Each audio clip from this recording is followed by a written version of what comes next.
we talked about this yesterday with Kansas's results with their abortion thing, and I was telling you Democrats are looking at that as like a sign that there may be, look, this might actually be something good for us to run on nationally. I told you they were going to start doing that, and they are, which is kind of funny. So they are starting to do this.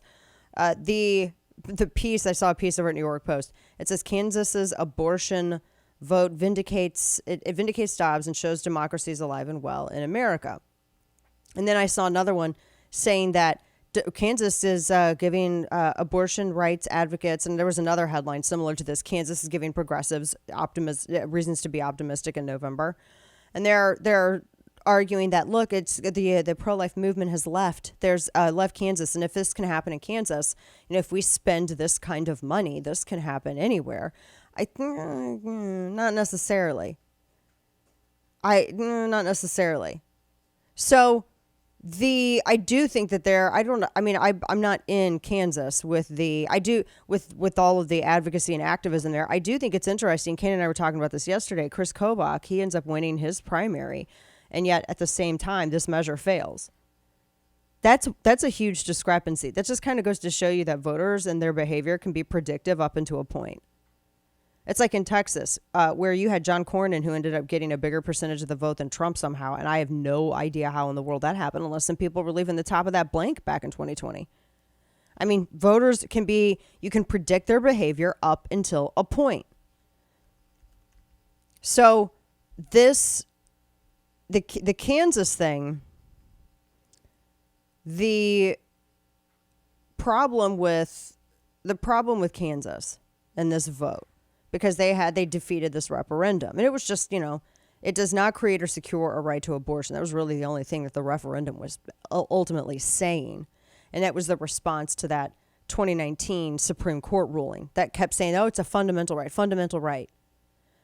But the way the media and the outstate money, it made it really difficult to do that in Kansas. There were a lot of things that were working against them. There was a great piece Ramesh Ponnuru wrote that I was reading actually yesterday morning that got into it. It's because Kansas is not necessarily a pro-life state, but the way that the referendum was being represented as though this is just a de facto ban, et cetera, et cetera, et cetera. But I just think it's too early to say that this is gonna last and carry Democrats all the way to November, and that they're going to be able to ride that as a backlash and try to mitigate some of their losses in the House. I just don't see that happening. I mean, there were a lot of things, where it was a pro-life referendum, and it was presented by the media and a lot of ad buys as banning abortion with zero exceptions, etc., which was not even accurate. It was like a perfect storm of a lot of things working against this. I think also too, I don't know. There's people are kind of pointing fingers and saying it's this group's fault, it's that group's fault. They didn't message right. But I still think, and this is what Democrats are trying to, they've been doing this since this referendum failed.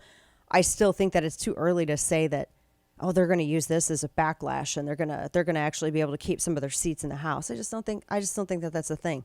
Do you? I don't think it is.